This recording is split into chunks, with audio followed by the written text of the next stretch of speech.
Hello students, welcome to Legacy IAS Academy. Today we are going to discuss about the recently unveiled museum dedicated to the Prime Ministers of India, and we are also going to discuss that what has been the background of development and construction of this particular museum, and also what is so special about this Prime Ministers Museum. So let us start. First of all, the context in which we are discussing this issue is because recently the current Prime Minister of India, Sri Narendra Modi, has inaugurated the Pradhan Mantri Sangrahalaya, that is the Hindi term for Pradhan Mantri Museum, Prime Minister's Museum, at the Teen Murti estate that is situated in the New Delhi.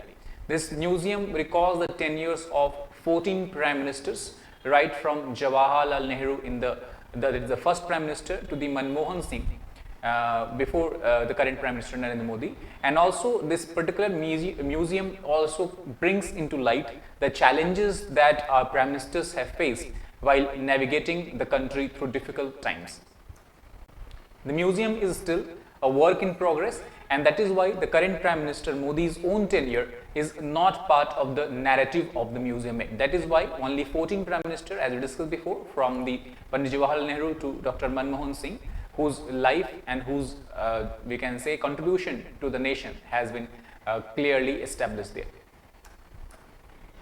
Now, if you look at the background of the development of this museum, in the left side you can clearly see that this is the actual design of the Prime Minister's Museum, and the design for construction of such museum was first of all mooted in year 2016, that was the tenure of the current BJP regime. And it was decided at that time that the Teen Murti estate is very important, landmark, important building, because this was the house of the first Prime Minister of India, Pandit Jawaharlal Nehru, and later on Teen Murti house itself, Teen Murti estates, from the residence it was converted to a Nehru Memorial Place.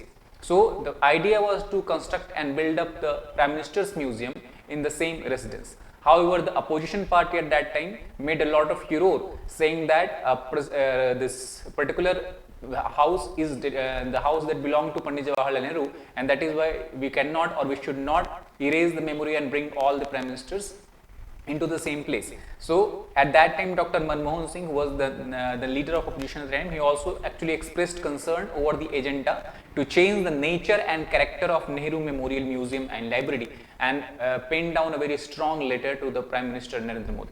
However, in year 2019, with the estimated project cost of rupees 270 crore, the Nehru Memorial and Museum Limited was appointed the nodal agency for construction of the Prime Minister's Museum, and Nehru Museum is now designated as a block 1 of the Prime Minister's Museum and has been technologically upgraded. However, at the same time, the life of the contribution of the other Prime Ministers has been housed in the separate building that is called as block 2.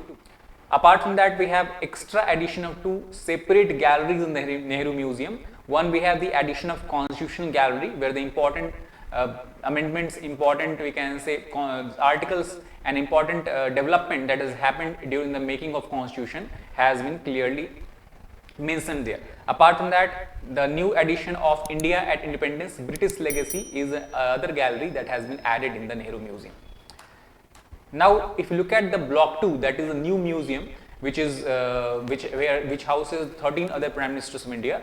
The shape of this museum is something like this. The top of new museum is built in the shape of a round shape, that is like Ashok Chakra, and then it kind of trapezoid shape as you go in the downward directions. In this particular block 2, we have a separate gallery for each of the 13 Prime Ministers.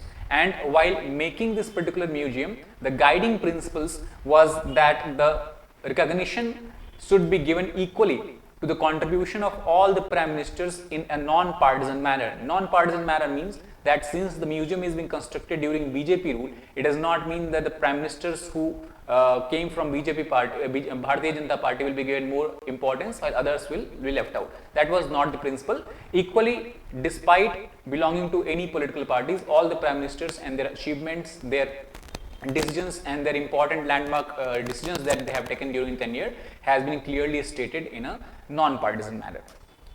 Apart from that, if you look at some important displays that we can see in this particular museum, so we have the museum or the gallery related to the second Prime Minister of India, Pandit Lal Bahadur Shastri. So his contribution which he made in somewhere year 1965 regarding to green revolution has been highlighted. Apart from that, it was during his tenure that India faced its second war after 1947 with the Pakistan, that is Indo-Pak War of 1965, and his contribution, his stellar decision making has been clearly established there.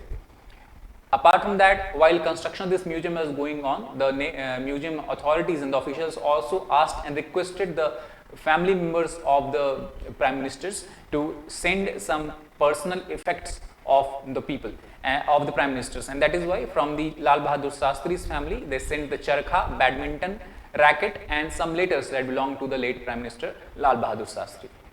Similarly, if you look at the gallery of Srimati Indira Gandhi, the Prime Minister of India, so her contribution in the liberation of Bangladesh, that is Indo-Pakistan War of 1971, and the nationalization of bank has been depicted in the gallery. If you look at the Atal Bihari Vajpayee, so his contribution as a great parliamentarian and as well as the orator has been notified, and during his tenure India attained a victory in the Kargil War of 1999, that has also been depicted clearly. Apart from that, his Bharat Ratna medal, spectacles and wristwatches are also part of the museum.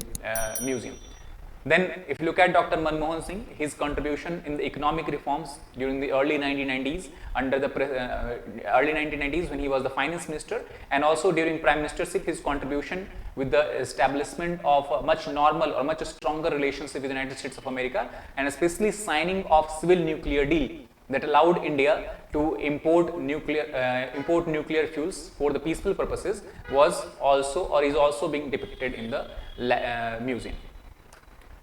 Apart from that, some memorabilia has also been displayed in each of the Prime Minister's gallery. For example, over the last 2 years, we discussed the families of all the foreign Prime Ministers were requested to give some of their personal items for display, and some of that we have discussed in last slide that are still at display. Apart from that, there has been a lot of photographs, speeches, video clips, newspaper interviews, and some original writings of the earlier Prime Ministers have also been included as a part of the museum collection. The sources, if we try to understand that from where the museum officers have gathered all these sources, all these photographs, speeches and all these different materials. So the major sources are Doordarshan, Films Division, Sansad TV, Ministry of Defense, Indian and foreign media houses, news agencies, as well as Tosa Khana of the Ministry of External Affairs. Now, what makes this museum more important or more interesting than the normal museum is there has been a large scale use of virtual engagement, or provisions has been made so that people who visit this museum are virtually engaged with the life of the Prime Ministers. And for that, a lot of works has been done. The important one of them are virtually there has been establishment of a time machine, or we can say virtual time machine, that can transport visitors into the past and let them understand the contribution of each of the Prime Ministers, and also understand the history of India in a much more detailed manner. Apart from that, there is another project called as Anubhuti that has also been made part of the museum, which offers a walk to the tourists or to the visitors with the hologram of any of the Prime Minister which they want, and they can take picture of the Prime Ministers or even get a letter signed by the Prime Ministers. If you look at the area of the expanse of the Prime Minister Museum, so it covers almost 10,491 square meter. It has over more than 40 galleries, total 43 galleries, and can at one time accommodate almost 4,000 visitors. So it is going to be one of the biggest museum and one of the most interesting museum in its own way, where instead of relying on the older method of displaying the artifacts and displaying the materials, the virtual reality and augmented reality is being heavily used. So if you look at some of the pictures that have been taken from the museum, you can see that how this museum look very technologically advanced as compared to traditional museums. So in conclusion, what we can say that museum makes extensive use of virtual reality, VR, augmented reality, AR, holograms and audio visual elements. And apart from that, we have a very interesting some effects that has been added here. The most important one is the levitating emblem, that is the emblem of India, that is levitating. Levitating means it feels like it is flying or it is resting above the ground surface, defying the laws of gravity. It is a centerpiece of the reception zone, and the glimpses of the future on the ground floor, it allows the visitors to be virtually part of the future. Important landmark, or one of the most important museum that has been constructed in the recent past with taking the help of advanced science and technology. So that is all about the new Prime Minister's Museum. I hope you understood about the important points regarding this. Thank you very much.